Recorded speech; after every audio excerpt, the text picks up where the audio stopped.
So in today's video, I got to do a walking tour of the Belgian city of Bruges, Belgium, which is in the Flemish part of Belgium, which is like the northern half of the country. And I got to learn about its unique history and culture in this area, all the great delicacies they get to eat on a regular basis, such as their fine chocolates, their waffles, their beer, and their fries. All the best things in life, right? And yeah, just learning about the history of this place is really interesting. And just seeing the geography too. Just the city is crisscrossed and circled by a lot of canals.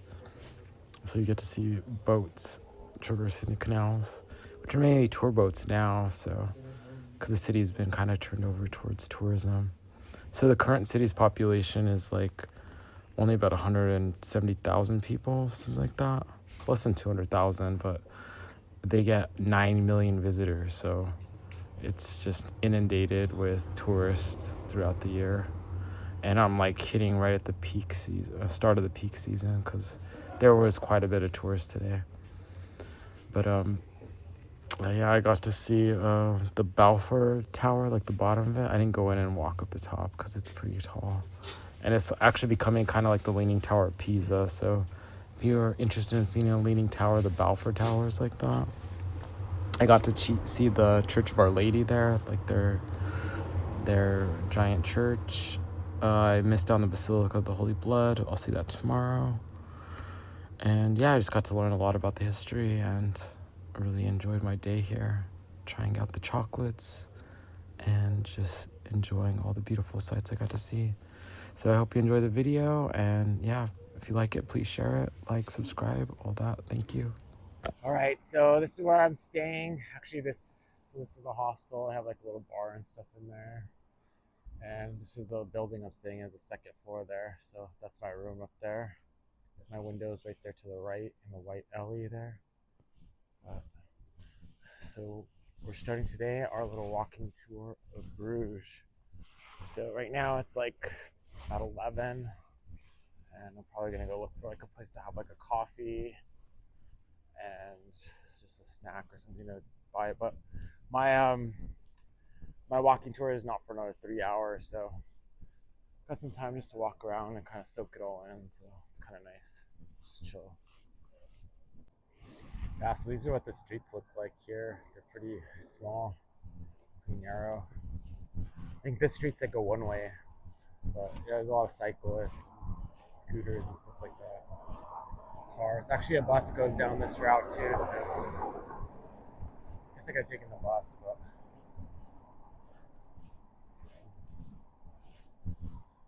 postcard. This is perfect. I should get like my postcards and get my coffee here. Perfect. All right, here's Bruges. It's kind of like a mini Amsterdam, or like a Belgian version of Amsterdam, I guess. There's not as many canals, but there's quite a lot still. And there's like a canal that connects out to the North Sea too. But yeah, it's a very interesting city. Luckily, the rain let out, but I'm afraid to take my rain jacket off because it seems to like come and go so quickly. So I don't know. I mean, these areas aren't like car free, but it seems like very car limited.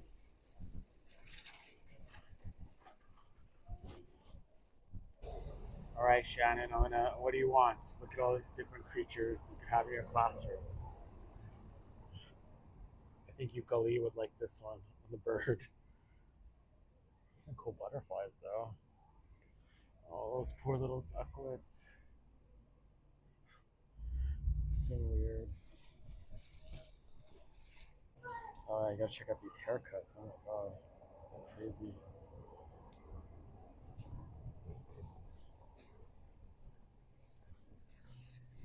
That's like a fake window up there. There's all the different flags of the area. So we have the Belgian flag, which is the three-striped one, the yellow, the red, and the black. Then that other flag, the yellow one, like the lion on there. That's Flanders flags that represents the region of Flanders. We speak a language called Flemish, which is related to Dutch, and that flag there is for like the subdivision, which is like what's this place called? West? Is it the West Flanders? I think. Yeah. And there's the European Union flag. All right, so I'm approaching the main square. They're doing like horse-drawn carriage rides. And you got your traditional Irish bar here in Belgium.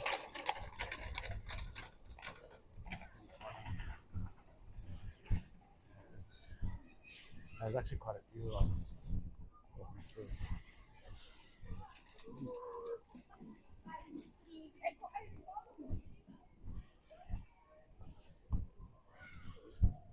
Figure out what this building is. Trying to look for the main cathedral.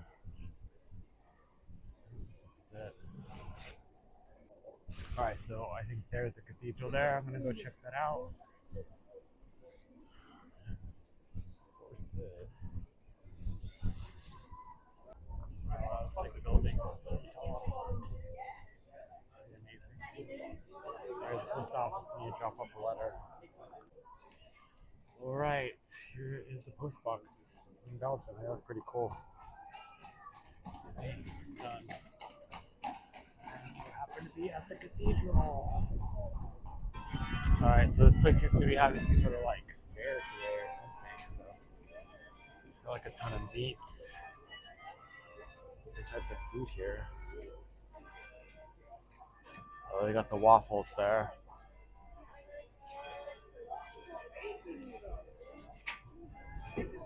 And then those, oh, they got the sweets here. Cheeses. Yeah, it smells really strong here. We got the sausages here. These different types here. There's like pepper sausages. Kind of cool. All the different flours here. We got some succulents, more cheese. Nobody loves their cheese here. We got food here. Huh. I don't know what this is. Chicken here. You can get your veg here. Places with like fruit here. It's got a little bit of everything. See all the local veg here. It's pretty good stuff. Aloe vera. Nice. Yeah, these horses are like really pretty.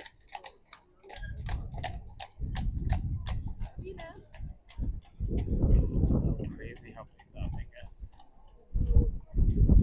Yeah, it's a cool market. I think it's probably good if you're like a local person. You can stock up on like fresh fruit and veg like on the weekends, I guess. I don't know if the prices.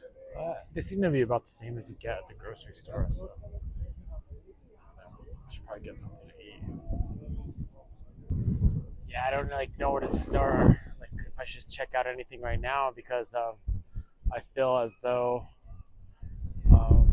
my tour might cover some of this stuff, so I don't want to do it twice. So, but yeah, this is the main square here. Oh man, it's super windy. Merchants also from 1000s when they got the access to the sea, to the North Sea. Merchants from the southern Europe were coming here to trade their goods from the southern countries. Which were the countries? Portugal. Portugal was bringing here ceramics and stone. Also, the Spanish were bringing here nuts and exotic fruit from Africa. Like the Italians were bringing here marble and the beautiful Italian cloth from Genoa, Florence, and Venice. And Bruges was called Venice of the North. And I don't have clue at the moment that Shrek could be drawn here. But maybe this place was quite inspirational for the artist who was drawing the character. Maybe she was making sketches here. No, maybe she was just inspired one day coming here. But Bruges has a lot of artists who come here to draw different things, right? So this could be really inspirational for the artist. This will be our shorter stop here. I wanted just to tell you. This small gray spot over there, you see the gray spot? All this gray rectangle. It used to be a fish market. It doesn't look so terrible at all. Look at the name of the square. I will explain you now what it means. On the corner you can see written Huide Wettersplein. Wettersplein means in Dutch the skin greaser's square. So people are greasing skins here, right? That sounds terrible already. Yeah. It was a leather making square here. Leather making, the tanner square. The leather making guild was based in this house. Right over here, there's no nothing only for the men. Because it was heavy work. No, you had to have a lot of strength to do this. And well, they were dying early as well because they were inhaling all this bad. That's a good thing to watch. No judgment. Yeah, he was Irish. I mean, that's typical thing. Let's go to this.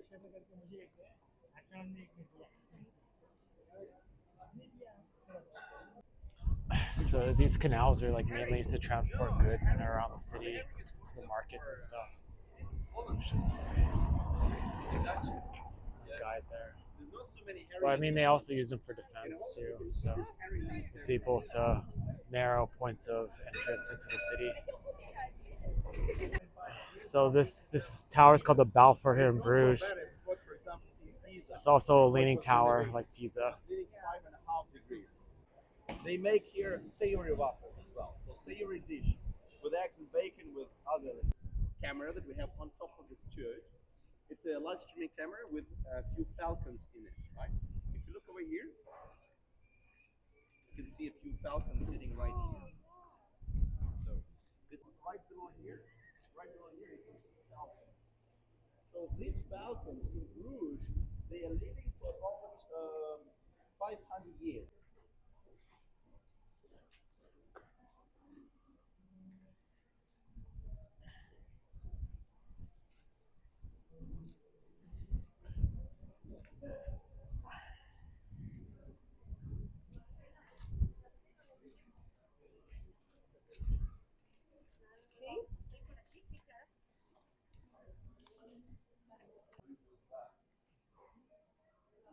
It's crazy. So this wealthy guy, he built a special passageway to a chapel, a private chapel that was attached to the church there.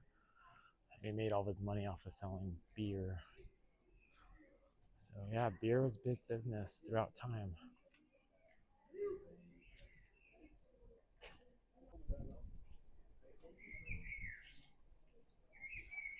So I guess there's like a family of falcons or hawks or something that live up in the bell tower there, and they hunt like pigeons. You could hear them like screeching. It's kind of funny. It's like really pretty.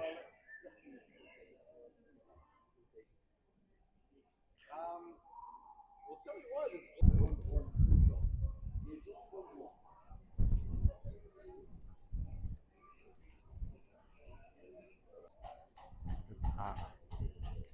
See some little ducks in there. So my speaker's out of battery, or my microphone, I mean. But I'm here at this brewery where they built like a pipeline that pipes like all the beer out of the city, so it's kind of cool. They were able to raise up enough money to drill all the way underground and it pipes it out because trucks aren't allowed in the center part of town. So they figured, let's do it like this, and it worked. All right, so I'm gonna check out the cathedral. You get your mandatory cathedral video.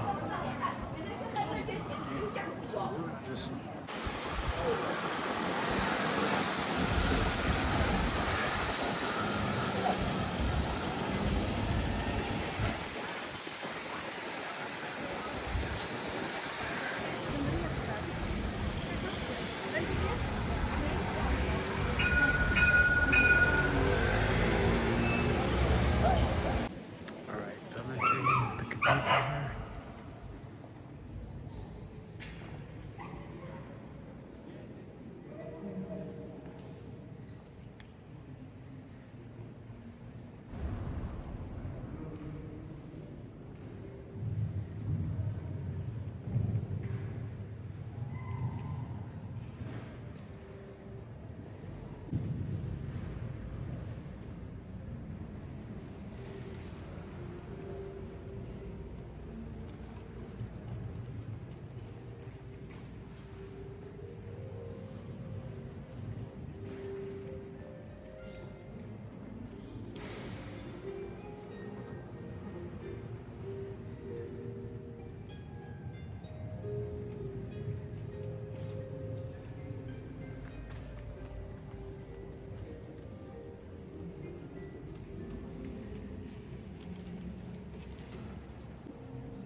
Sammy.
So Bruges is basically like a city of canals. They just ring all the way around the city, and they go through the city, and they actually go out from there out to the port. So it goes out to the open ocean from there.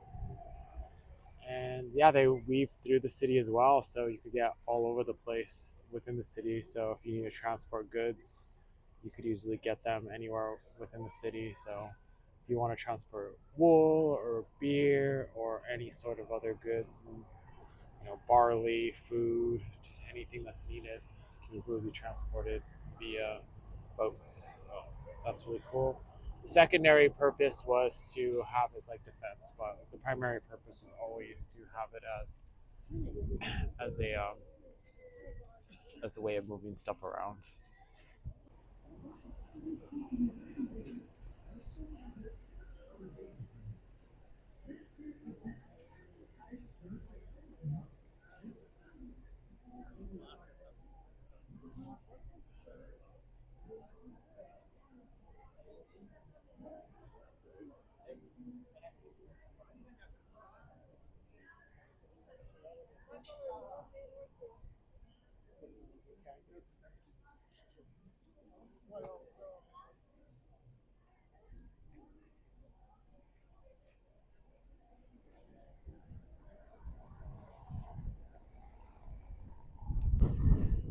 So I'm going to do a brief regurgitation of some of the topics that my tour guide showed us today. So this is the Balfour Tower of Bruges.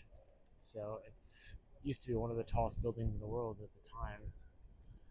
Um, but it was built in sections, really. Like, it's basically only about this part that was built early on. So it was like the 1200s and 1300s is only up to here. And initially had like a roof made out of wood right there on the top. So they used to store like a bunch of different types of goods there, like wool, wheat, I don't know, just anything of any value really was stored here. This was like a trade center. But the roof caught on fire and everything inside burnt down. And they would rebuild the wooden roof like every 20 to 40 years. And then extended higher and higher and higher. Eventually it became as tall as it is now. And it wasn't until about 200 years ago where they figured, let's not build a wooden roof, let's just build a stone top. So now there's like the top of it's made out of stone instead of wood. And for a while there, they were actually putting an iron rod so onto the wooden roof, which would attract like lightning. So every few years, a bolt of lightning would strike and cause a massive fire and destroy everything. So it's just like they had to learn things the hard way, I suppose. Kind of, kind of sad, but it hasn't burned down in 200 years. So they've had a over 200 years since Belgium's been a country. So Bruges has always been kind of a unique place in the fact that it's been kind of like ruled by outside powers, I guess, in a way, because they've always been a Dutch slash Flemish speaking. They speak with like a Flemish accent, so it's a form of Dutch, like Flemish, and they've always been under like the French a lot, or like foreign power rule throughout most of its history. The city and like the Flanders in general, and so Bruges kind of started out as like an outpost of the Frankish kingdom, but it was mainly Flemish people who lived here throughout its history. So whenever the French came out here and set up a military outpost, like under the Frankish kingdom in the early Middle Ages, they sent like a small group of people that was sufficient enough to defend it against the Vikings. So they ended up making a deal with the Vikings, and they gave the Vikings important information to attack other settlements. So they're kind of sellouts. The city is kind of like the sellout city in that way, I guess. They sold out the rest of the cities in the area to the Vikings in order to remain free and prosperous, or just undisturbed by them. But this place ended up becoming like a respite for Viking raiders, and then it became a place for trading with the Vikings and European traders in general. And then the French basically increased an iron grip on it once the Viking raids died down later on in the late Middle Ages. And some local guys exerted their own independence of the area by surprise attacking the French. This guy's named Jan and Peter, so they're famous local people from Bruges, like Flemish guys. And they did a sneak attack on the French and basically murdered the French garrison here in the city with a group of followers. Then the French got angry and they sent a formation of Knights of the Golden Spurs, as they were called, to come retake the city. But they got stuck in a swamp and were defeated by local Flemish people here in Bruges. And it's like the one great victory of the people of Bruges over the French. And as you can see in the statue, here's a statue of Peter and Jan, and they're stepping on the French flag. You kind of see the post, like the fleur de lis, sticking out there. If you look out right there, and that's like the symbol of France there, and they're kind of stepping on top of it. So, but ironically, they ended up becoming like ruled by the French eventually for the next like hundreds of years, and then it kind of swapped between them and like Austria-Hungary, Spain, and then France again until they became an independent country and about 200 years ago after the Napoleonic Wars. This country was formed to become like basically like a buffer state between like France and like the France and Netherlands and like the newly formed German territories after the Napoleonic Wars. So we're lucky in this square we get to see the history of Belgium and also the history of architecture in Europe. So all these buildings represent different rulers of this part of Belgium and also different architectural styles that pass throughout European history. So this is the Church of the Holy Cloth, and it holds some blood of Jesus Christ on a cloth. So that's kind of interesting, and it starts out in a Gothic style architecture. And this showed the rule of the early Frankish kingdom, which was like the proto-French kingdom. And then move on, and this is like later Gothic style as they like continue building. And then we go to this gold building here.